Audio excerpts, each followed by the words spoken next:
Oke, baik. Semangat, pagi ya, selamat sore saya ucapkan buat semua teman-teman live Facebook dan semua, yang sering menonton, ngopi sore ya. Kita sore ini kita ngopi sore, kita santai dan saya mengucapkan buat teman-teman semua biar semoga semuanya tetap sehat, kita memasuki new normal life dengan sebuah optimis ya, menghadapi perubahan di depan kita yang serba tidak pasti, tapi yang pasti adalah ketika kitanya memiliki sikap dan mental yang sudah siap menghadapi perubahan, tentunya ini akan memudahkan kita dengan sikap yang positif dan optimis membuat kita mampu menghadapi apapun yang terjadi di depan kita ya.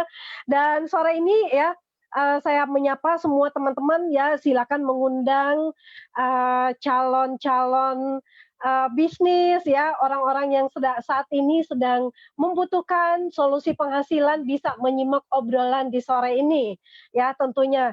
Teman-teman boleh berinteraksi di, di kolom komentar dan juga bisa mengundang dan tag nama teman-temannya semuanya. Nah, di saat kondisi pandemi dan krisis seperti ini, ketika terjadi banyak hal, yang menimpa kehidupan kita ya, untuk saat ini banyak sekali yang di-PHK, kemudian banyak yang mengalami, kemunduran ekonomi, banyak yang bisnisnya jadi mandek, yang tadinya, biasanya cepat gitu bisnisnya mengalami percepatan, ternyata banyak juga yang, eee, terlihat lebih slow dan bahkan banyak yang mengalami kemunduran. Nah, berikut kita akan ngobrol-ngobrol dan bagaimana sih solusi menghadapi perubahan dan beradaptasi di tengah-tengah perubahan yang tidak normal bagi kita tentunya. Karena kalau mau kemana mana tentunya teman-teman juga takut ya. Lebih baik di rumah nyaman, tapi bagaimana kita juga memikirkan walaupun di rumah kita tetap nyaman bersama keluarga, pemasukan dan keuangan kita pun harus tetap sehat tentunya dan terus produktif dengan memulai karir, memulai bisnis dan juga banyak hal positif lainnya. Nah, teman-teman semuanya, sore ini kita akan ngobrol dan mendapatkan banyak info bisnis dan rekomendasi bisnis yang memang layak untuk teman-teman kerjakan karena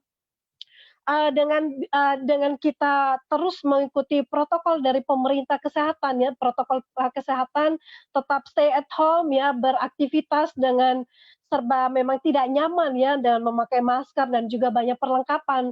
Tapi teman-teman walaupun mungkin memilih di rumah pun pekerjaan yang cocok buat Anda sangat banyak ya, dan tentunya butuh modal yang juga kecil. Nah, di Zoom ini sore ini ya kita akan, mendengarkan sharing ya sukses story dari pasangan suami istri, ya yang saat ini sudah ada ya, saya undang dari Bandung, Pak Lukas Roy dan juga Bu Desti ya, Bu Ruth Destianti yang mereka saat ini sudah kalau bicara tentang perubahan ya, adaptasi mereka mah udah jauh, bahkan 15 tahun mereka sudah mengalami yang namanya musim berganti, ya PSBB itu mereka udah ngalamin jauh-jauh sebelum ada virus corona ini ternyata mereka udah ngalamin dan mereka mengalami yang namanya karantina work from home pun sudah mereka melewati. Jadi tentunya teman-teman kita hanya tinggal belajar dari mereka tips-tips sukses, bagaimana mereka mengelola keuangan, mengelola keluarga mereka, dan saat ini saya melihat bahwa Pak Lukas ini kerjanya ya dia hari-hari cuman seperti ternak teri ya, antar istri, antar anak, mereka begitu happy di rumah.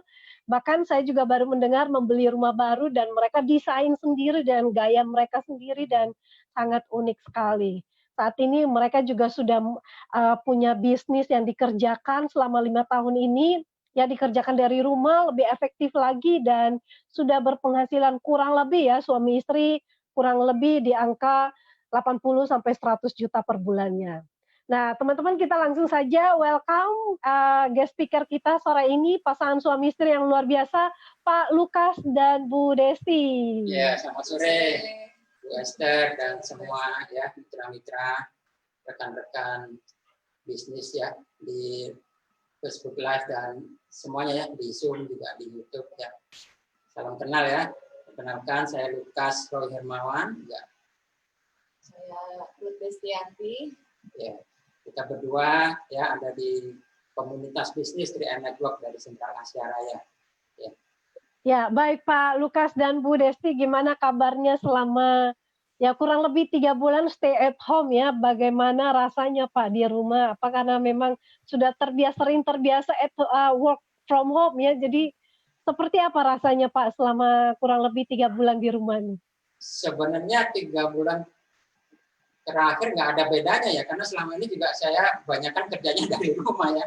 Di 3i ini kan hanya lewat handphone ya, juga komunikasi lewat WA aja lebih intensif ya, paling ke kantor kalau training cuma seminggu sekali, jadi nggak terlalu shock juga, nggak terlalu kaget juga ya, tinggal kita merubah. Justru yang saya sering harus banyak berubah adalah jam. Biasanya kan saya ternak teri ya, antar anak saya sekolah Senin sampai Jumat, itu justru itu aja yang saya banyak rubah. Jadi sekarang bisa bangun tidurnya agak siang. Biasanya kan bangun tidur jam 5. Anak saya sekolah karena jam 7 ya. Biasa ngantar sekolah, terus ngantar istri saya belanja, dan sekarang cuman itu aja. Tapi untuk masalah kerja, jalankan bisnis sebenarnya ya dari dulu juga lebih banyak lewat online ya, kita ya lewat grup-grup WA pembinaan juga ya. Nah, gitu. Jadi mungkin itu Bu ya. Jadi kabar kami ya luar biasa. Karena ya lewat bisnis ini di 3i itu justru working from home memang sudah budaya ya, sudah dari dulu.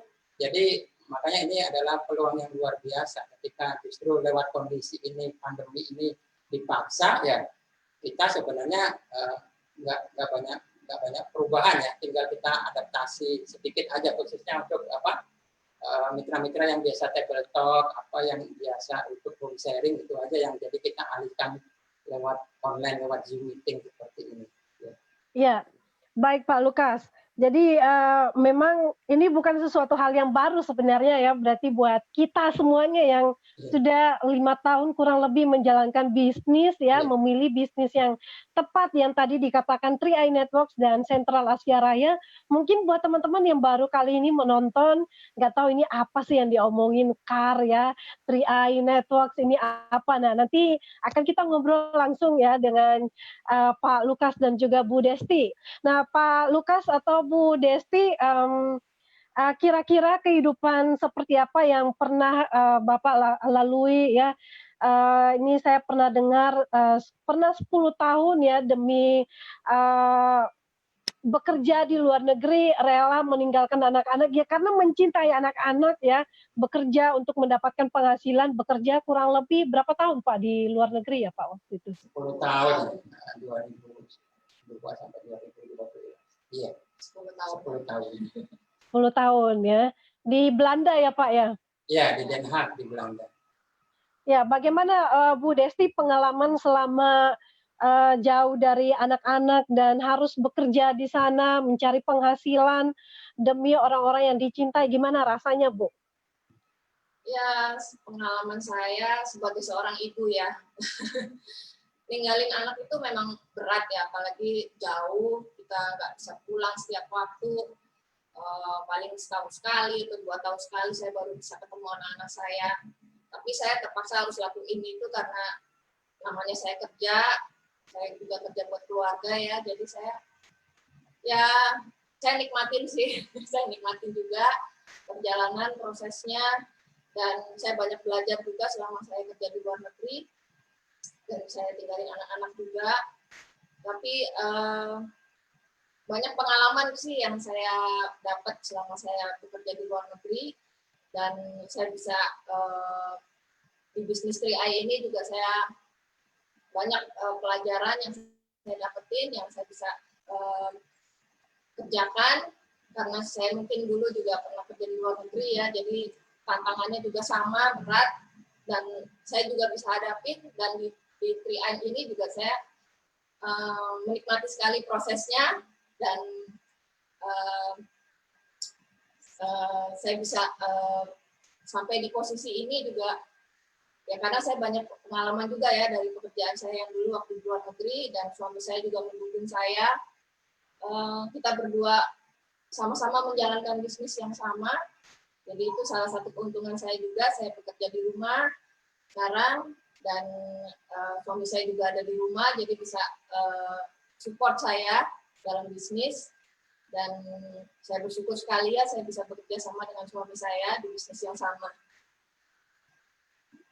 Ya, baik.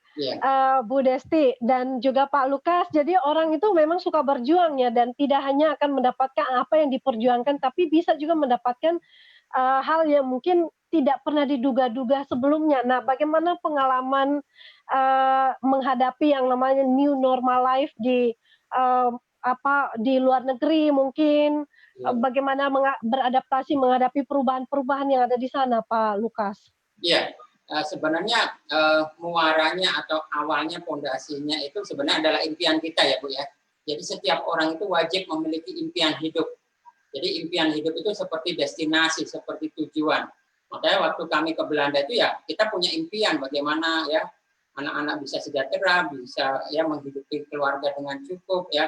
Nah itu sebenarnya yang menjadi tujuan kami pertama. Jadi supaya impian kami bisa terwujud. Makanya kita ibaratnya bisa dibilang bayar harga ya untuk pergi bekerja di negara yang jauh yang sama sekali ya secara budaya, secara iklim, secara kebiasaan itu sama sekali berbeda ya. Kalau Bu Esther bisa lihat itu di foto saya yang biasa naik kendaraan, naik mobil ya di Belanda justru hampir tiap hari itu dipaksa naik sepeda. Ya kita berjalan naik sepeda itu 20 km untuk bekerja. Makanya istri saya bilang, kamu di Belanda kurus ya, iya tiap hari goes ya. Di Indonesia sekarang jadi kamu ya bilang karena di Indonesia nggak ada fasilitas yang enak untuk naik sepeda kalau di Belanda ya. Tapi itu yang membuat kami akhirnya new normal lagi yang saya biasanya di iklim panas, ternyata di sana kita menghadapi iklim yang dingin. Jadi waktu mau keluar juga dipaksa kita harus pakai bukan masker ya namanya terus kapucong, terus pakai penutup kuping. Jadi kalau enggak ya akan beku. Nah itu hal-hal yang memang harus dibiasakan. Sekarang juga kalau kita menghadapi new normal sebenarnya itu sebenarnya enggak terlalu hal yang istimewa banget. Tergantung kitanya mau nggak beradaptasi. Kitanya ini sebenarnya harusnya beradaptasi. Karena namanya manusia hidup tidak ada yang selalu tetap gitu ya. Harus berubah. Namanya perubahan itu ya mau diperlukan mau nggak diperlukan kita harus selalu siap itu dulu karena namanya gini kalau kita mau merubah keadaan kita termasuk secara finansial, secara hubungan, secara relasi, secara apapun juga kita harus mau berubah ya berubah menjadi lebih baik lagi. Nah di masa itu juga saya juga gitu kalau saya nggak mau bayar harga istilahnya ya nggak mau dingin terus saya ya kalau winter itu kan masih gelap ya jam 8 pagi itu masih gelap terus salju kalau nggak mau berubah untuk keluar untuk bekerja ya nggak akan bisa dapat penghasilan. Tapi waktu-waktu itu ya masih 1 tahun pertama itu sangat-sangat berat. Tapi kalau udah memasuki periode berikutnya itu sangat-sangat biasa ya. Karena apa? Yang pertama kita perlu memaksa dulu diri kita. Jadi kita nggak boleh ada di zona nyaman terlalu lama. Karena apa? Zona nyaman itu nggak bisa membuat kita bertumbuh. Kalau kita mau bertumbuh ya nggak ada kenyamanan di situ. Kita harus membiasakan diri kita selalu mau bertumbuh dan mau berubah. Ya. Setelah itu baru ya. Setelah tahun kedua, tahun ketiga, kami dulu rencana cuma 3 tahun Bu Esther ya. Tapi karena keenakan malah 12 sampai 10 tahun. Kalau istri saya nggak hamil juga mungkin masih di Belanda ya. Karena anak yang kecil yang hamil anak yang keberapa di Belanda, Pak? Keempat ya. Seva ya? Kalau ya makanya jarak yang nomor 3 sama nomor 4 kan jauh. Jadi kalau misalnya waktu itu nggak hamil Seva ya bisa jadi kita masih di Belanda. Oh oke. Oh gitu. Jadi kehadiran Seva ya di Belanda ya? Ya. Baik Pak Lukas dan Bu Desti. Jadi sebenarnya karena impianlah yang membuat Pak Lukas dan Bu Desti harus bekerja di Belanda selama 10 tahun dan kemudian kembali ke Indonesia. Nah, impian apa yang sudah diwujudkan dan bagaimana setelah kembali ke Indonesia apa yang dikerjakan Pak? Mungkin bisa di-share Pak. Jadi mungkin dari sini kita bisa tahu tentang ya sebuah perubahan kalau disingkapi dengan baik tentunya akan memberikan sebuah hasil yang mungkin kita juga nggak pernah bermimpi dan menyangka untuk mendapatkan hal tersebut, tapi itu datang karena kita menyingkapinya dengan baik. Iya, Jadi yang pertama kita nggak boleh apa ya, gengsi ya Bu ya, kalau bisa dibilang ya. Kalau di Belanda dulu ya istri saya kerja di restoran, nyekep gitu ya, di salon saya sendiri ya, bisa cuci piring, bisa jadi tukang kebun, tukang cat, apa aja pekerjaannya, jadi nggak perlu gengsi. Padahal dulu saya sebelum berangkat saya sarjana, saya kerja kantoran di Indonesia. Tapi kalau dibandingkan bukan soal uangnya, tapi kalau kita, karena saya pernah ajak teman saya juga ikut kerja di Belanda, oh kerjanya kasar, tapi dia nggak lihat bahwa di sana kerja seperti itu penghasilannya bisa 25 juta tiap bulan ya. Sementara dia kerja kantoran di Indonesia zaman itu cuma 1 juta ya, zaman tahun 2000-an. Tapi disitulah kenapa dia lebih besar gengsi daripada bayar harga untuk memperjuangkan impian. Nah makanya di situ kita harus tahu bahwa impian itu perlu diperjuangkan, bahkan kita nggak perlu gengsi karena ya namanya impian ya itu adalah justru yang seperti kalau kita berolahraga itu adalah kita jadi juaranya. Jadi bukan soal, wah gengsi harus lari pagi, nanti dilihat tetangga, wah nanti sore-sorenya di jalan raya, nanti malu ya, justru karena besar gengsi gak jadi juara.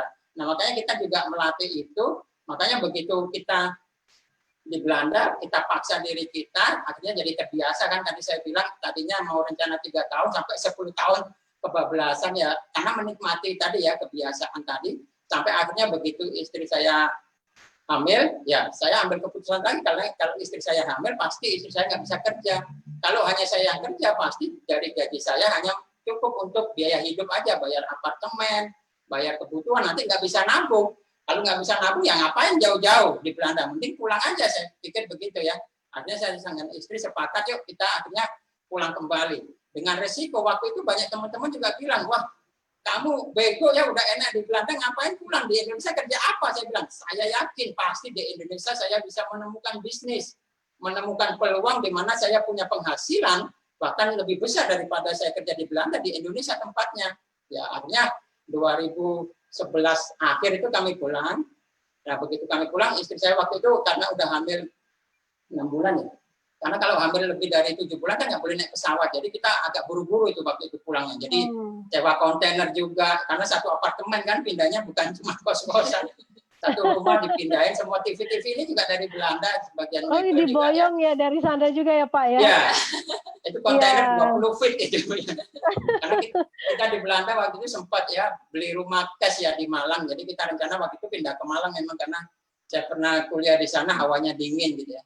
Karena itu kontainer barang-barang kita akhirnya ditujukan ke Surabaya, terus di Malang. Begitu nyampe di Malang, istri saya kurang betah ya, karena istri saya nggak bisa ngomong Jawa.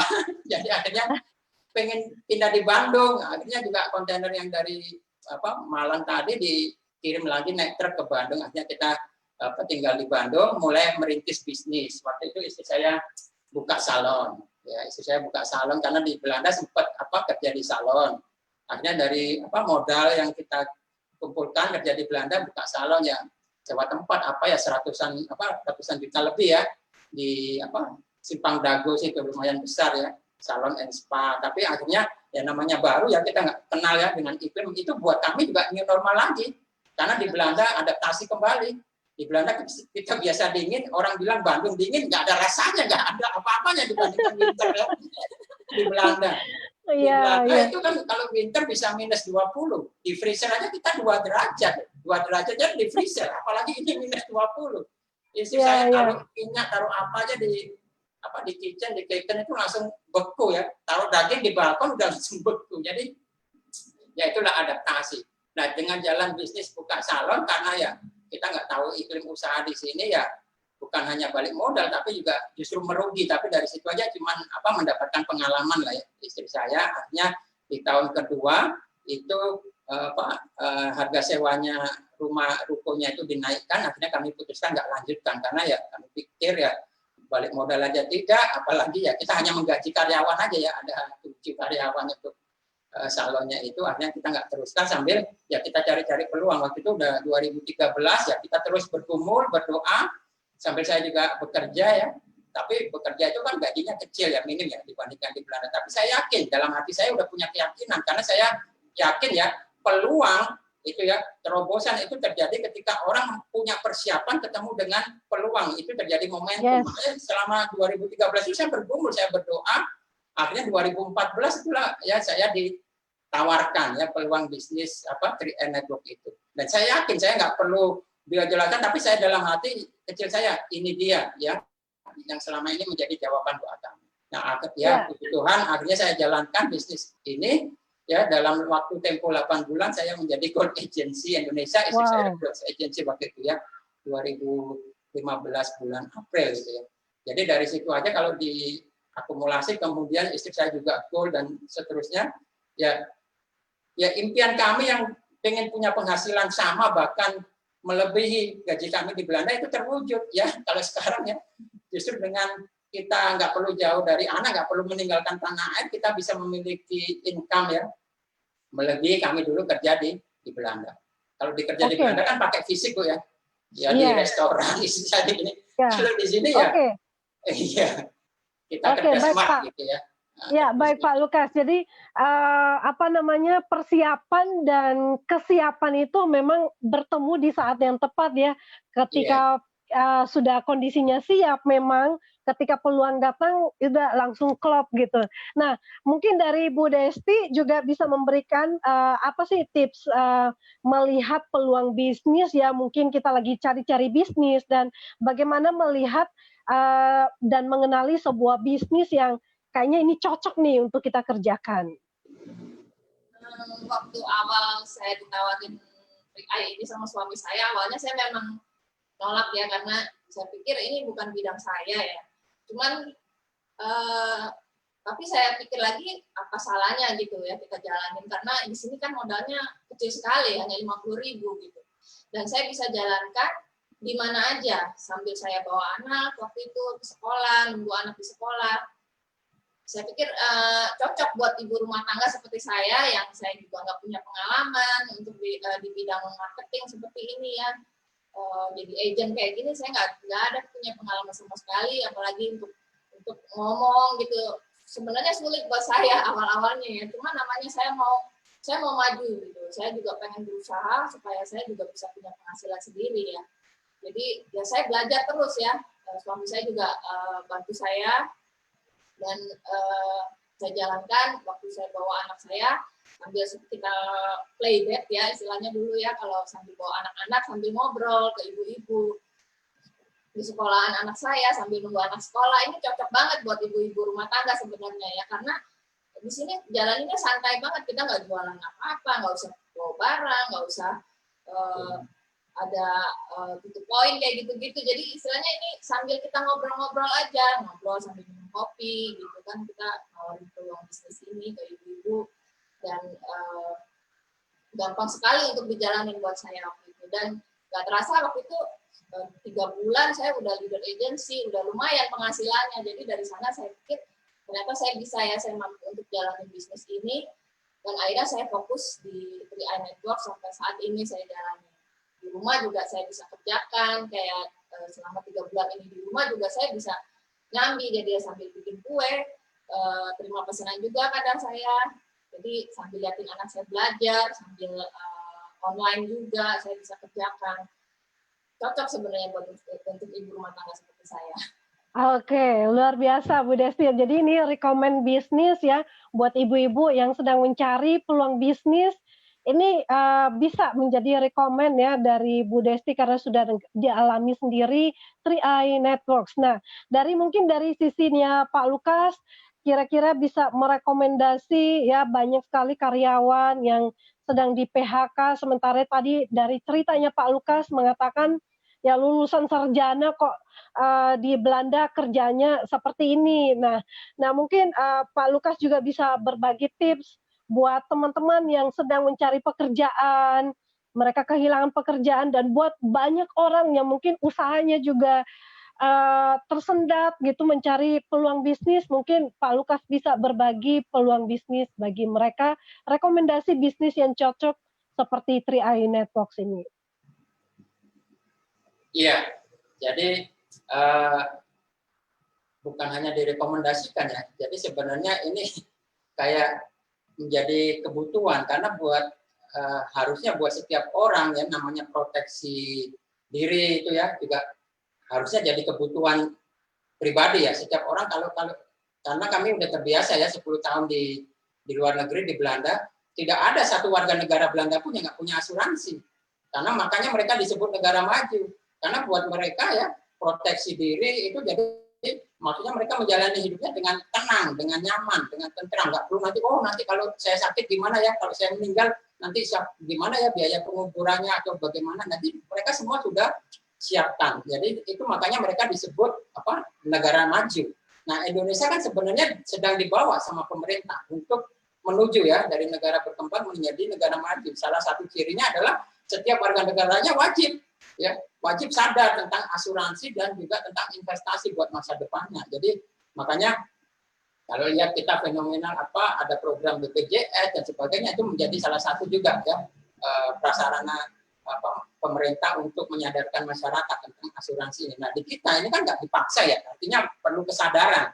Makanya sebagai warga negara kita perlu dulu sadar dulu, oh ya saya perlu memproteksi diri saya ya untuk punya proteksi diri, proteksi jiwa supaya nanti begitu saya nggak ada kelangsungan hidup bagi ahli waris ya, bagi anak dan sebagainya.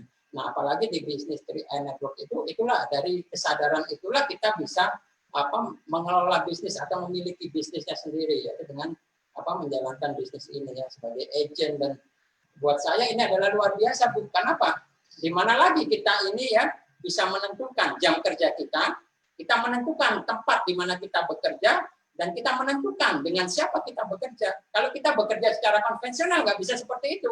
Misalnya saya dulu juga pernah cukup lama jadi karyawan. Kalau kita jadi karyawan konvensional mau asisten manajer, mau manajer, bahkan kepala cabang sekalipun, kita nggak bisa menentukan ya jam kerja kita. Kita pasti udah diplot ya aturannya jam kerja kita. Terus kita juga dipaksa harus bekerja di kantor, ya kan di kantor situ. Terus kita juga dipaksa dengan tim yang sudah ditentukan sama HRD. Oh kamu kerja seperti ini, kita nggak bisa pilih. Tapi di 3i Network luar biasanya ada lagi nih, semuanya adalah kita sendiri yang menentukan. Ya, kalau saya bilang kita adalah business owner-nya. Ya, jam kerjanya misalnya kalau kita mau prospek, mau edukasi ke orang, mau presentasi, mau pagi boleh, siang waktu istirahat siang boleh, mau sore seperti ini boleh, mau malam pun juga boleh, mau subuh juga terserah. Kan fleksibel, tergantung kita sendiri. Itu yang pertama, kita punya fleksibilitas di situ, kita yang menentukan jam kerja kita. Yang kedua, kita menentukan tempat kerja kita. Ya kalau tadi kita kerja di kantor nggak bisa, kerjanya harus di kantor, harus duduk di meja kita. Ya, sementara di sini ya kita misalnya mau janjian bisa, janjian di rumah kita atau janjian di rumahnya calon nasabah atau janjian di Starbucks bisa, di McDonald bisa atau di kafe bisa, di angkringan juga bisa kalau yang mau murah ya. Jadi bebas. Atau kita juga tempat kerja kita sekarang kan bisa lewat online ya. Jadi kita mau telepon bisa kapan aja kan. Mau telepon mau di rumah, mau di balkon, mau di mana aja kan bisa. Tempat kerja kita yang menentukan. Yang ketiga, dengan siapa kita bekerja, tim kita. Kan kita yang membentuk tim kerja. Makanya kita yang, kalau kita sebutnya adalah trinari ya, agen-agen yang memang mau punya visi jangka panjang di sini. Artinya mereka yang bukan hanya cuma datang BOP sekali terus habis itu menghilang, bukan. Tapi mereka yang mau berproses minimal ya dalam 3 tahun itu ya kerjasama secara intens, koordinasi, komunikasinya dibangun. Dan itu pun orang-orangnya kan kita yang menentukan. Kita punya hak penuh ya untuk bekerja sama dengan tim-tim kita yang akan kita bangun untuk membesarkan aset dan jaringan kita ya.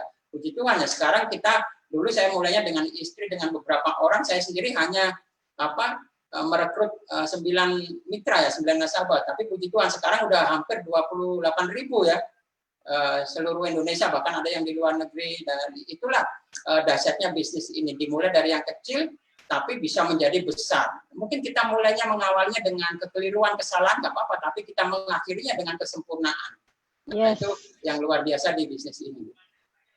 Ya, baik, luar biasa ya. Jadi ini sebuah bisnis yang rekomendasi, bukan cuma rekomendasi, tapi memang sebuah bisnis yang patut dan layak untuk dikerjakan. Jadi buat teman-teman yang mungkin lagi mencari solusi penghasilan, sedang mencari peluang-peluang bisnis, mungkin 3i Networks ini adalah salah satunya. Nah, Pak Lukas bicara tentang bisnis ya, kebanyakan ada yang suka karena belum pernah dan belum terbiasa dengan memulai bisnis, biasanya sebagai karyawan, sepertinya memulai bisnis itu sesuatu yang agak mengganjal dan kayaknya sulit. Dengar kata bisnis aja dia udah ketakutan, Pak. waduh, bisnis modalnya pasti besar dan belum lagi mengerjakan hal-hal yang rumit berikutnya.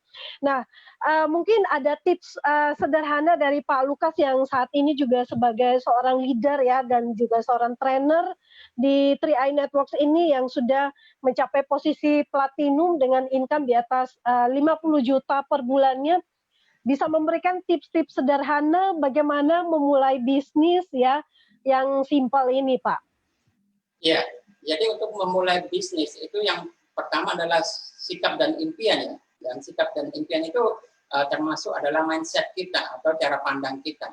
Kebanyakan orang itu karena cara pandangnya sendiri, mindsetnya sudah keliru. Ah, ini bukan bidang saya. Oh, kayaknya saya nggak bisa. Sementara sebenarnya dia sudah menghakimi dirinya sendiri dengan pernyataan atau mindsetnya dia yang salah. Karena dengan begitu dia nggak mau berubah, nggak mau bertumbuh. Tapi kalau dia, oh ya selagi saya mau berusaha, selagi saya mau mencoba hal-hal yang baru, saya pasti bisa. Karena semua itu segala sesuatunya bisa dipelajari.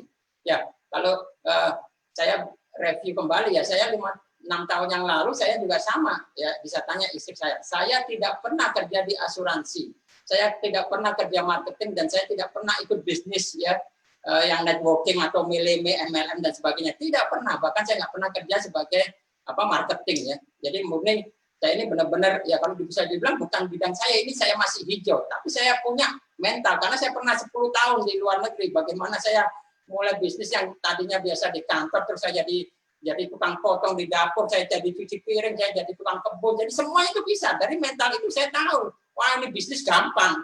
Karena apa? Ya saya di luar negeri aja yang bahasanya Belanda saya waktu itu masih nggak bisa. Yang penting saya mau bisa bahasa Inggris, artinya saya bisa bertahan, bisa punya impian, bisa beli rumah 10 tahun di Belanda. Apalagi ini di Indonesia, yang orangnya bahasanya Indonesia, bahasa ibu saya. Ya. Makanya dari mindset itu yang harus dirubah. Orang kebanyakan gini, begitu dia misalnya, Pak, saya ini bukan bidang saya, Pak. Tapi begitu dia udah berpikir seperti itu, detik itu juga sebenarnya dia sudah gagal. Kenapa? Dia sudah terpenjara dengan mindsetnya yang salah. Dia sudah terpenjara dengan, ya kalau saya bilang dia udah menghakimi dirinya sendiri. Padahal Tuhan sudah taruh potensi setiap orang itu bisa jadi luar biasa. Sementara membatasi diri sendiri gitu ya, Pak ya? Iya, sebenarnya masa depan orang itu bukan di depan sana, bukan di tahun depan, tapi terjebak ya, terjebak di dalam dirinya sendiri yang tidak mau dikeluarkan karena dia tadi tidak mau menggali potensi itu dan tidak mau mencoba. Paling tidak dengan itu ya Bu ya, harus punya mindset dulu. Pak, ya saya mau berusaha Pak, tolong ya Pak ya, saya diajari saya. Nah itu saya lihat orang-orang yang punya mindset yang open mind seperti itu yang jadi sukses dibandingkan orang yang sekalipun dia udah merasa bisa atau dia wah ini bisnis gampang, justru itu juga bahaya. Tapi kalau mereka juga mau belajar, mau beradaptasi, ya mau terus bertumbuh, ya tidak terjebak dengan namanya zona nyaman. Makanya saya lihat orang yang misalnya selama ini jadi karyawan, itu yang sebenarnya yang karyawan itu sebenarnya yang dicari itu sebenarnya adalah zona nyaman. Artinya apa? Ya, dia tidak punya mental. Artinya kalau kita di bisnis itu adalah gini Bu, kita omset bisa naik turun ya. Misalnya statement bonus juga bisa naik turun, itu fluktuatif. Tapi ya dari situlah kita tahu, justru dari ketidakpastian itu kita akan semakin bertumbuh kalau kita mau terus belajar dan berusaha. Sementara di karyawan enggak, mau hasil saya baik, yang penting saya absen terus tiap hari saya dapat gaji 3 juta. Jadi dia merasa nyaman di situ, dia terjebak dengan zona nyamannya itu. Makanya kalau Pak saya jalankan bisnis 3i kan saya nggak pasti Pak, bonus saya bulan ini misalnya dapat elit, bulan depan belum tentu. Loh, berarti dia udah berkaca, oh bulan depan berarti dia nggak mau berusaha untuk dapat elit atau menjadikan mitranya elit. Tapi kalau pola pikirnya benar, nggak masalah Pak. Ya, karena ini fluktuatif, saya tahu sekarang saya elit, tapi saya yakin bulan depan mitra-mitra saya yang 5 itu saya support supaya mereka elit. Pasti ya, income saya bukan hanya turun tapi semakin naik, dan kami sendiri sudah membuktikan ya, karena mindset yang benar ini, mindset yang harus dirubah, mindset yang tepat itu akan menjadikan dia memiliki perubahan hidup yang tepat juga. Jadi dari pola mindset dulu yang harus dirubah. Dan saya lihat ya kebanyakan orang yang transisi misalnya karyawan, apalagi terlalu lama nih jadi karyawan, kebanyakan ya dari situ dia udah mental blocknya di situ. Karena mereka udah ada di zona nyaman yang sebenarnya nggak aman sama sekali. Nah lewat pandemi ini kan mereka akan jadi sadar, oh ya yang selama ini saya anggap aman ternyata juga nggak aman juga. Ya banyak, bahkan saya dengar berita bahkan yang gaji 40 juta, 50 juta banyak yang di PHK. Ya, makanya dari situ kita bisa punya sumber penghasilan. Paling tidak menurut maksud saya gini, orang yang misalnya punya pekerjaan paling tidak ya punya sumber penghasilan yang lain. Di bisnis 3i ini kan nggak ada paksaan, artinya ya kita bisa kompromi ya. Maksudnya saya dulu juga sama memulai bisnis ini sambil masih kerja. Pulang kerja saya malamnya nggak langsung pulang ke rumah, saya prospek, edukasi ke orang gitu pelan-pelan. Tapi bisnis ini bisa dibangun juga ya sambil kita misalnya full time bekerja juga di sela-sela bekerja. Tadi saya kan udah bilang juga kita yang penting punya handphone, ada Android ya bisa punya kantor, punya asisten pribadi di sini di aplikasi 3i Mobis. Jadi ini yang luar biasa dan saya harap ya teman-teman semua yang misalnya terkena dampak gitu ya, ayo mulai sama-sama di bisnis ini, peluang ini mulai Anda pelajari aja, bisa hubungi ya orang-orang yang men-share video ini, tanya ke mereka bagaimana menjadi mitra, dan sini juga nggak ada salahnya. Iya, kita menjadi mitra dengan kita memproteksi diri kita sendiri. Dan menurut saya sangat-sangat murah, modalnya itu 50.000 kan, dibandingkan kita ngelamar kerja aja lebih dari 50.000. Ya, betul misalnya, Pak. Ini bicara berapa? tentang, iya, betul iya. Pak Lukas, bicara tentang modal ya. Biasanya kita kan kalau misalkan dengan kondisi seperti ini, kita mengajak orang nih, ini ada peluang bisnis. Dia udah nanya nih Pak, modalnya berapa? Begitu ngomong, waduh, boro-boro. Dan ini bisnisnya bergerak di bidang apa? Begitu kita kasih tahu 3i Networks, waduh, boro-boro bro, boro-boro Pak, gitu.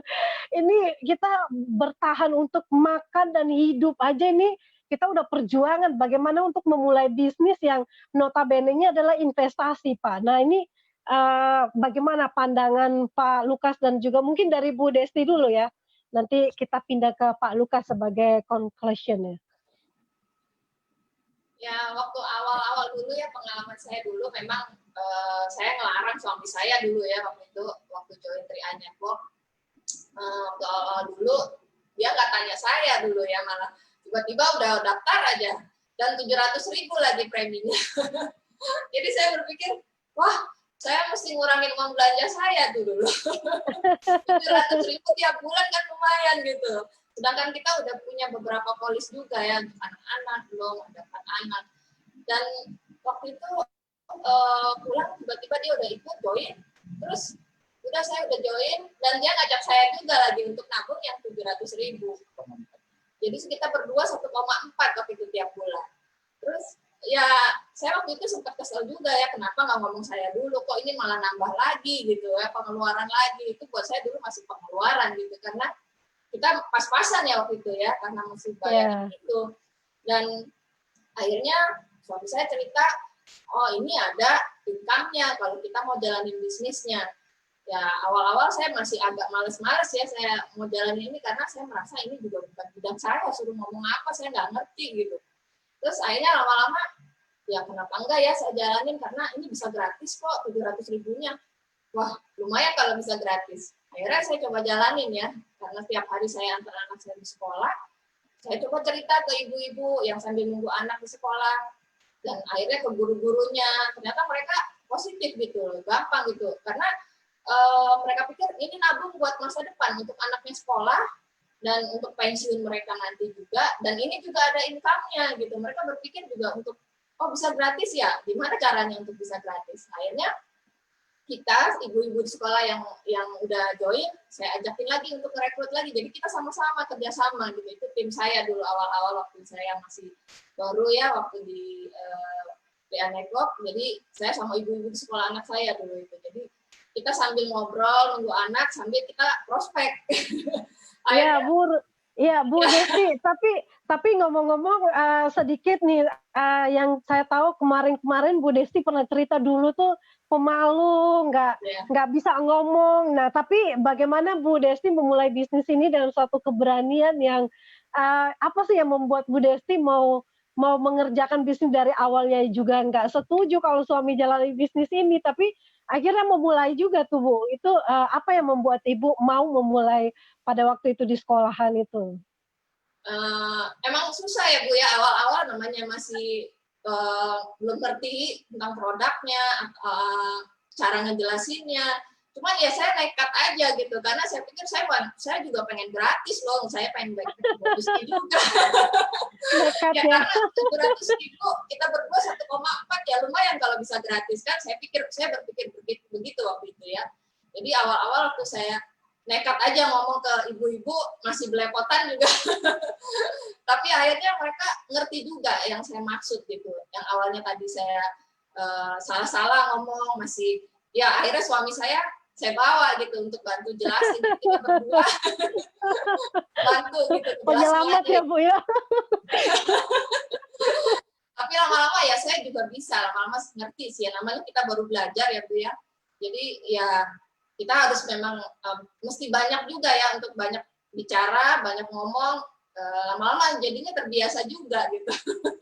Yang tadinya Ya, saya nggak terbiasa. berani ngomong, akhirnya juga ya nekat aja, pokoknya saya ngomong orang baru yang saya nggak kenal aja, saya akhirnya berani juga ngomong. Ya, jadi ini punya nilai plus juga ya untuk dari sisi pengembangan diri juga oke lah menjalankan Ya, bisnis, betul. income-nya oke ya, 30 jutaan per bulannya setiap bulan diterima Bu Desti, dan juga saat ini juga Bu Desti jadi seorang pembicara dan juga leader yang hebat ya, jadi trainer dari nggak bisa loh teman-teman, dari nggak bisa ngomong juga, bingung mau ngomong apa memulainya. Nah, buat teman-teman juga pasti bisa memulainya. Nah, dari sisinya sekarang Pak Lukas bagaimana nih Pak? Iya, dulu saya sering banget tuh, saya ingat ditarik-tarik ikut arisannya istri saya. Saya sendiri yang cowok, yang lainnya ibu-ibu gitu ya. Saya kayak koboi di sarang penyamun gitu. Itu jelasin ini ya. Tapi ya dari situ saya mulai ya termasuk saya mau support lah istri saya ya. Karena memang dari awalnya saya yang punya, tadi yang saya bilang ya, saya punya visi, saya punya impian, saya pasti menemukan peluang bisnis. Makanya waktu itu saya berpikir saya nggak perlu harus kasih tahu izin istri ya, karena buat saya ini suami yang saya punya visi buat keluarga ini. Jadi lebih baik saya minta maaf sama istri daripada minta izin kan. Nanti istri pasti pikirannya, oh nanti uang belanja kurang gini-gini ya. Tapi kan istri nggak tahu apa tujuan saya, apa visi yang saya kejar gitu ya. Makanya dari situ saya nggak perlu izin dia, karena saya tahu ya waktu itu ya ini bisnis sangat mudah, ini yang menjadi jawaban doa saya, dan juga waktu itu secara kalau hitung-hitungan finansial ya, dan gaji saya sebenarnya nggak cukup. Kalau saya hitung-hitung paling cuma bisa 3 bulan aja bayar premi 1,4 itu, karena udah kebutuhan kami ya, karena gaji bukan di Belanda lagi, karena di Indonesia. Ya, tapi saya punya impian gini, pasti nggak sampai 2 bulan saya bisa setor premi gratis. Karena itulah keyakinan itu. Ya, jadi banyak orang yang sebenarnya gagal mencoba karena dia nggak punya keyakinan dulu. Jadi sebelum kita melakukan bisnis, kita harus punya iman. Jadi ibaratnya gini, di bisnis apapun yang kita kerjakan, kita harus punya iman. Kalau nggak punya iman, makanya mati semuanya. Nah, termasuk di bisnis ini. Ya, Pak, boro-boro gini loh, kamu yakin bisa nabung gratis? Kalau kamu nggak yakin ya, mending nggak usah kerjakan. Kalau saya sering ngomong ke mitra-mitra, ke leader-leader saya gini, Pak, doain saya Pak ya, saya mau ke sana Pak ya, semoga di sana saya bisa closing. Kamu yakin nggak? Kalau nggak yakin nggak usah berangkat, saya bilang. Kamu ini nggak punya iman, jadi harus kamu yakin Pak, saya pasti di sana closing, silakan berangkat. Jadi harusnya seperti itu. Kita harus memiliki iman untuk melakukan sesuatu. Jadi keyakinan dulu ya. Makanya waktu itu saya benar-benar aja nekat ya. Ya nekat bukan berarti bonet ya, tapi karena nekat dengan dasar iman. Saya yakin akhirnya terbukti 2 bulan. Waktu itu saya nggak pernah tim agensi ya. Jadi 2 bulan saya join udah langsung 2,8, langsung saya dapat leader agensi. Saya bilang ke istri saya, nih kan kamu keluarnya 1,4, ini kembalikan 2,8. Malah sisanya nambahin uang belanjamu, saya bilang gitu. Dari situ baru dia mulai semangat, malah oh ya gini ya. Jadi ya namanya istri kan pasti lihat uang belanja dulu kan. Begitu saya kasih tunjuk bukti, baru dia di sekolah siap di sekolahnya dia rajin cerita, dan juga di arisan-arisan.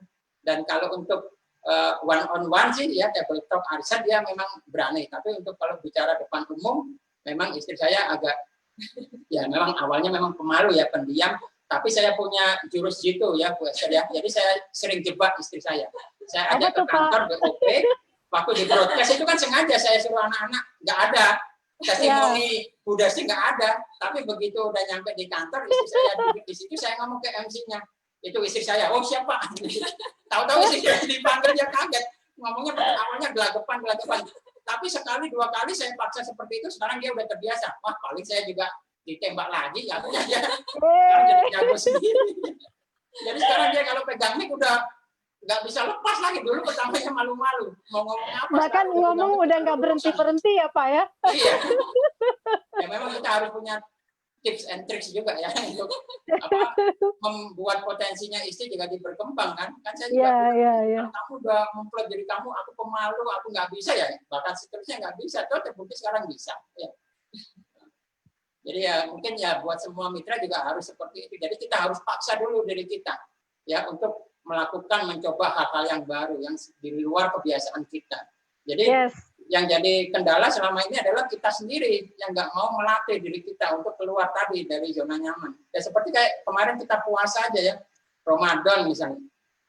Awalnya kan masih susah juga, badan lemes gitu ya. Kalau Bu Esther tahu kan, kami ini kan Kristen, tapi saya ikut puasa Ramadan udah hampir 3 tahun ini, penuh full kayak 30 hari. Iya, karena buat saya mau melatih supaya saya tidak terbiasa terkondisikan di zona nyaman. Saya mau melatih ya diri saya supaya ya saya harus puasa. Bahkan saya nggak sahur ya 30 hari ya. Tapi kalau sahur saya nggak pakai sahur, pokoknya saya puasa. Dari situ saya melatih supaya ya kita nggak boleh terlalu lama ada di zona nyaman, di zona yang buat kita artinya nggak mau bisa bertumbuh. Jadi saya sering tuh kalau saya melatih kondisi mental saya seperti itu. Kalau istri tahu ya. Kita kan ada puasa Daniel ya setiap 1 Januari. Saya juga puasa Daniel. Waktu itu saya punya komitmen sendiri sama diri saya. Wah, saya nggak mau 21 hari. Saya mau terus. Artinya saya keterusan 2 tahun. Saya makan daging. Bukan berarti saya vegetaris. Setelah itu saya makin daging lagi. Karena saya melatih aja mental. Secara mental supaya kita siap menghadapi kayak new normal, ada adaptasi yang baru. Karena ya kehidupan itu selalu dinamis, selalu mau bergerak dan berubah untuk menjadi lebih baik. Makanya kita harus siap dengan namanya adaptasi. Kalau Bapak Ibu lihat ya, binatang yang paling besar di dunia ini adalah dinosaurus, paling kuat, paling gagah, paling besar. Tapi sekarang mana? Nggak ada, punah. Kenapa? Karena mereka tidak bisa beradaptasi. Di bisnis juga sama. Dulu tahun 90-an kita kenal namanya Nokia, itu raksasanya ya, handphone. Sangat luar biasa, tapi karena Nokia tidak mau beradaptasi, akhirnya sekarang punah juga, ya kalah dengan Samsung yang dulu hanya produksi mesin cuci, kulkas, tapi karena dia mau beradaptasi, sekarang malah justru nomor 1 di Android mobile, di smartphone di dunia. Makanya kita juga dalam bisnis, dalam melakukan sesuatu juga kita harus mau selalu beradaptasi dan mau berusaha untuk menyesuaikan diri ya. Untuk untuk belajar menjadi lebih baik lagi. Di bisnis tria juga sama. Kita kan punya regulasi, aturan yang baru dulu awal-awal ya. Terus wajib haji dulu yang pakai formulir saya masih ingat tuh ya. Ada tulisan nasabah yang masih ceker ayam kita periksain satu-satu. Tapi begitu ganti mobil itu kan jadi new normal lagi ya. Kita beradaptasi lagi. Tapi saya perhatikan mitra-mitra saya yang waktu itu mengeluh nggak mau beradaptasi. Sekarang juga nggak ada punah. Pak pakai Android Pak, kan nggak semuanya punya Android Pak. Mitra saya yang tua-tua gaptek gimana Pak ya? Kalau mereka nggak mau beradaptasi ya mereka nggak ada sekarang. Tapi makanya ini diperlukan kita untuk selalu terus ya berinovasi dan beradaptasi. Namanya dunia ini selalu berkembang ya Bu ya. Iya, Pak Lukas, berarti perubahan itu memang sewaktu-waktu itu perlu ya, penting sekali, dan tergantung cara kita menghadapi perubahan tersebut itu menentukan kualitas diri kita juga pasti berubah. Nah, Pak Lukas, ini pelajaran-pelajaran apa saja yang didapatkan dari sejak adanya masa karantina, semuanya harus stay at home, ya pasti ada peningkatan diri, kualitas diri, kapasitas yang perlu kita perbesar lagi untuk menghadapi new normal life. Nah, ketika corona ini berakhir, kita ya di rumah bukan hanya jadi kaum rebahan yang rebahan, nonton-nonton dan makan, tidur, bangun gitu doang, tapi pasti ada persiapan, ada hal-hal yang perlu kita lakukan. Dan ketika hal itu ibaratnya seperti badai berlalu, kita udah siap untuk suatu tingkatan kapasitas yang berbeda lagi. Seperti apa yang Pak Lukas alami selama di rumah ini sama Bu Desti? Iya, jadi kita bukan berarti kalau di rumah itu stay at home itu kita nggak produktif ya, tapi justru stay at home itu kita justru harus lebih produktif ya. Kalau misalnya ya tadi saya bilang ya bisnis ini kan bisa dijalankan dari dulu ya mayoritas dari rumah. Istri saya sendiri juga terima pesanan kue juga di dapur di rumah juga jalankan tambahan bisnisnya dia. Nah, kalau khusus untuk 3M Network ini tadi kan saya bilang justru saat karantina ini justru saya lebih produktif daripada dulu nggak ada karantina. Misalnya gini contohnya, kalau dulu nggak ada karantina, saya kasih training itu bisa jadi cuma seminggu sekali, seminggu 2 kali ya di kantor CHR ya, itu secara offline. Tapi justru karena karantina ini hampir tiap hari saya kasih training ya melalui Zoom ya, melalui media online. Bahkan tadi siang saya dengan salah satu tim udah Zoom, terus sekarang sama Bu Esther, nanti malam saya ada lagi Zoom, jadi seharinya 3 kali, belum besok hampir tiap hari. Jadi maksud saya justru dengan di rumah itu kita bisa lebih produktif ya, karena lewat bisnis 3E ini sangat memungkinkan untuk kita jadi produktif. Bahkan leader-leader saya yang di luar kota ya, yang di Gorontalo, Manado, Medan, ya bahkan yang di Papua dan di luar-luar pulau itu pada senang. Wah Pak, dulu nggak ada karantina saya nggak bisa dapat training langsung dari Pak Lukas ya, hanya bisa lihat kalau di YouTube atau kalau nggak mungkin juga kami ke Bandung ya, kalau saya ngunjungin ke Manado belum tentu juga setahun sekali, tapi lewat ini hampir tiap minggu kita ketemu ya. Makanya di sini perlu kita merubah. Yang penting bagaimana sih kita ini bisa menjadi pribadi yang produktif. Ya saya sebenarnya dengan istilah social distancing itu nggak setuju ya. Kita ini physical distancing, hanya jaga jarak aja, jangan sosialnya kita jaga jarak. Itu enggak ya. Jadi secara fisik kita ini jaga jarak 1 meter, bukan terus jadi kita nggak pernah hubungin orang lagi, nggak bisa komunikasi sama orang lagi. Salah, justru kita harus semakin dekat ya. Kita harus semakin lebih sering, lebih intensif untuk koordinasi, untuk komunikasi dengan keluarga, dengan jaringan, dengan bisnis, dengan mitra kita.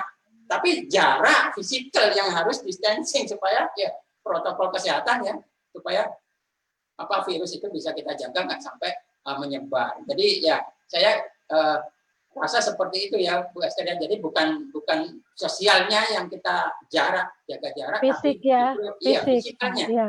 Jadi justru kita harus makin erat lewat keadaan seperti ini, karantina, justru kita harus lebih intensif lagi untuk membangun hubungan ya, relasi dengan siapa aja ya, dengan mitra dalam bisnis, juga dengan keluarga ya, dengan kerabat dan sebagainya.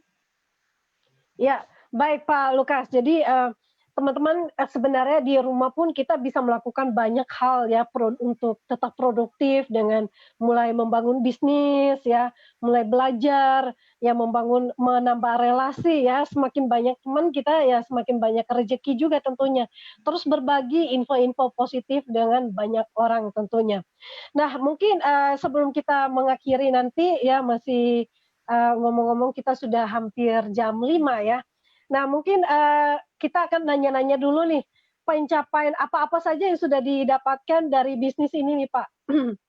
Boleh share ya, selain beli rumah, dan juga mungkin apalagi yang kesenangan-kesenangan yang dilakukan di rumah, sepertinya keluarga yang sangat bahagia kalau teman-teman ngintip di Instagram atau di Facebook, rumah yang begitu indah, apik, selalu disulap kayak rumah-rumahan gitu teman-teman. Jadi ya orang kalau punya penghasilan dan juga bisa kerjanya happy dari rumah, tentunya semuanya bisa jadi surga di rumah gitu. Silakan bisa di-share-kan Bu Desti.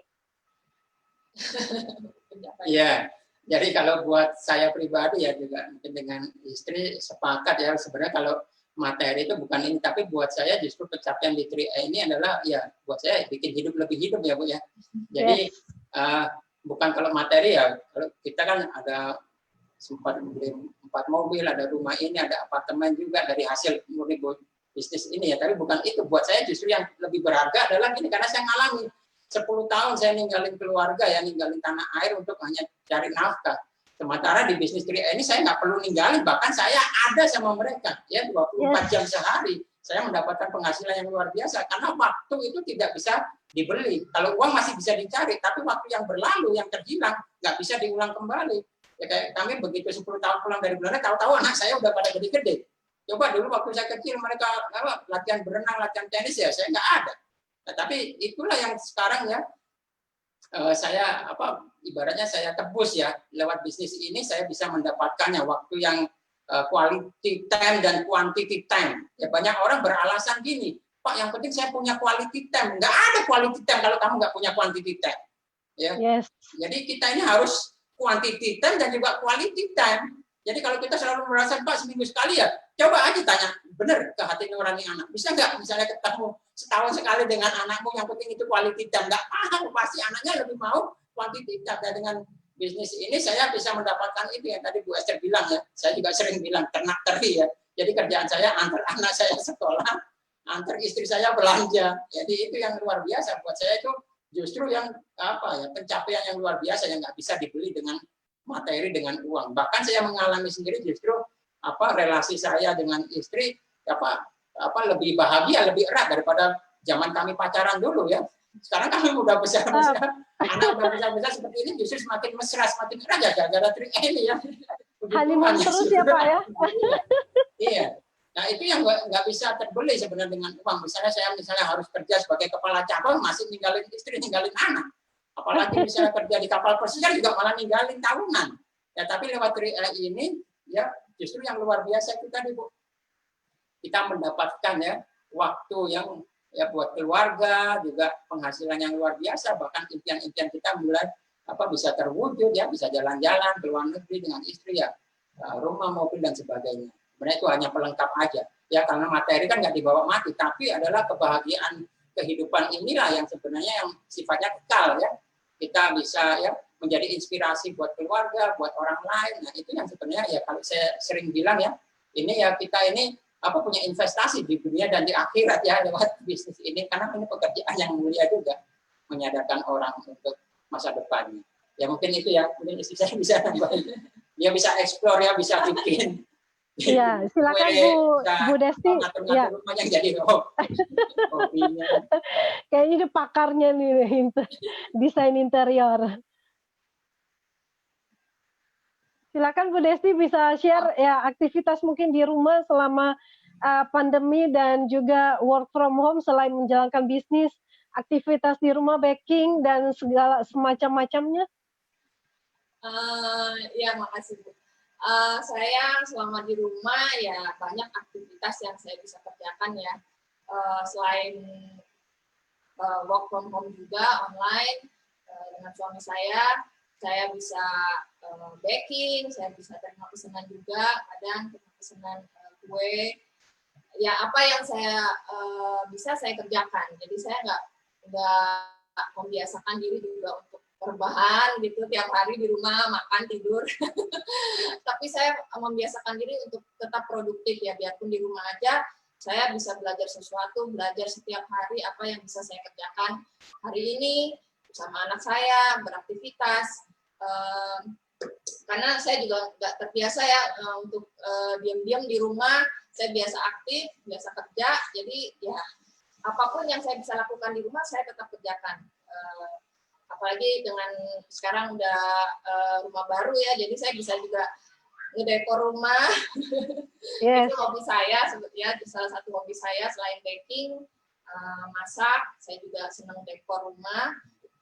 Jadi ya kadang saya juga upload foto-foto rumah kami, biarpun minimalis, tapi saya berusaha untuk membuat rumah ini nyaman buat kami, karena apalagi sekarang di rumah terus ya, jadi saya sebisa mungkin saya membuat rumah ini semakin nyaman, jadi pada betah di rumah. Iya, betul. Ya, jadi ya itu salah satu kegiatan kami di rumah.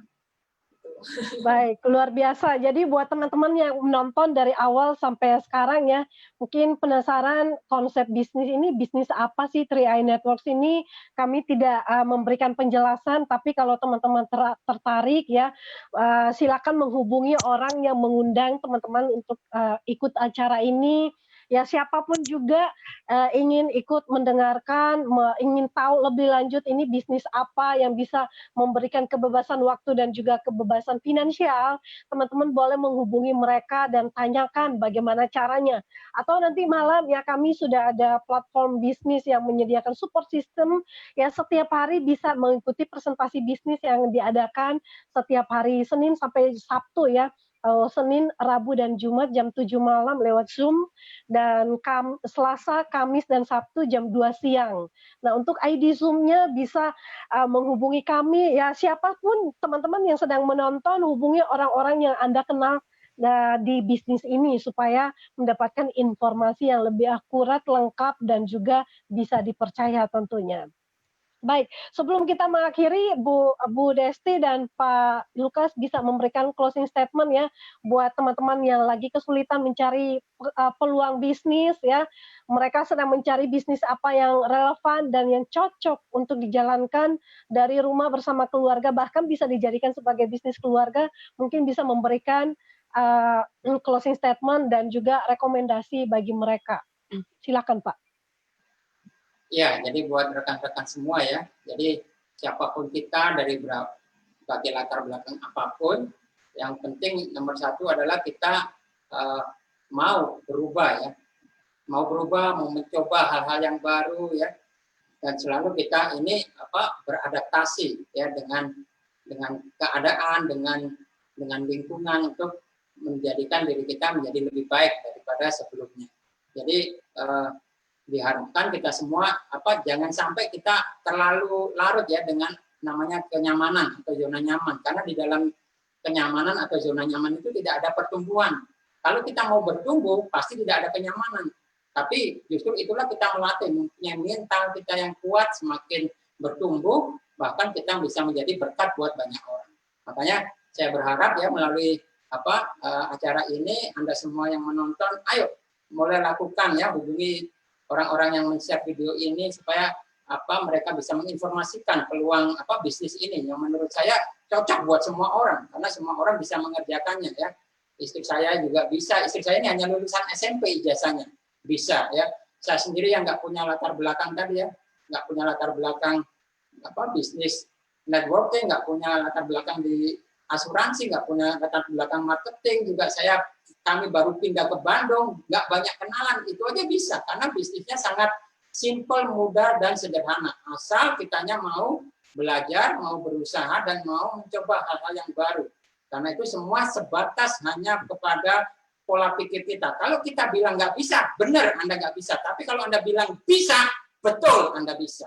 Makanya yes, Bapak Ibu ya, selalu miliki kemauan dan itikat yang kuat bahwa Anda bisa, Anda luar biasa, pasti Anda sukses dan kita sukses bersama-sama. Demikian Bu Esther. Ya, baik. Terima kasih Pak Lukas dan juga untuk Bu Desti ya untuk kehadirannya.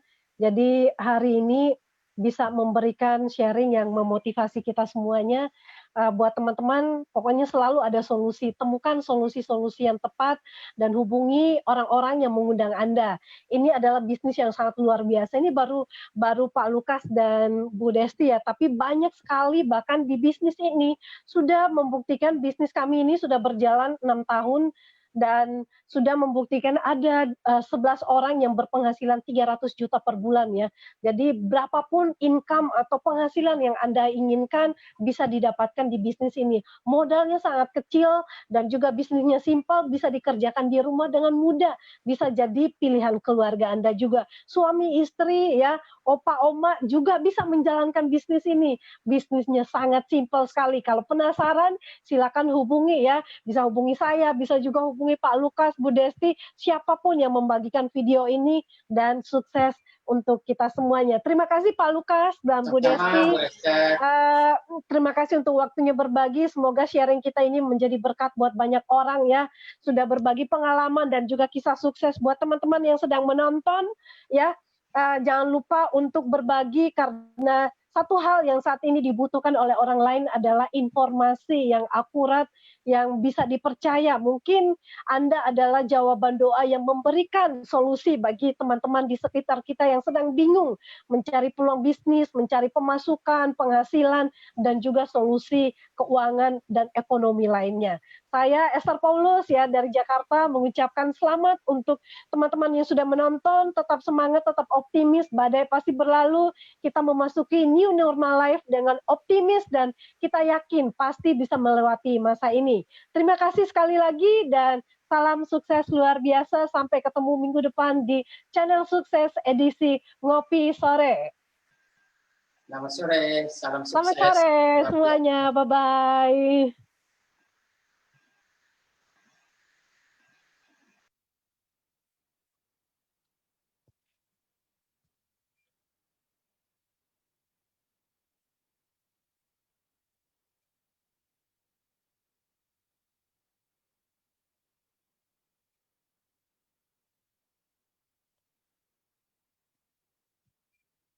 Ya, terima kasih buat semua teman-teman yang sudah menyaksikan ya channel live di channel sukses ini, dan untuk minggu depan ya channel sukses ini nanti akan tayang di fanpage sendiri ya. Saya sudah membuatkan fanpage namanya channel sukses, dan teman-teman bisa follow, bisa like ya fanpage-nya, dan next time kita akan menghadirkan orang-orang yang bisa memberikan informasi bagaimana mengelola keuangan ya dengan baik di tengah-tengah masa yang sulit ini ya. Jadi teman-teman kita juga bisa berbagi informasi dan juga banyak hal positif lainnya.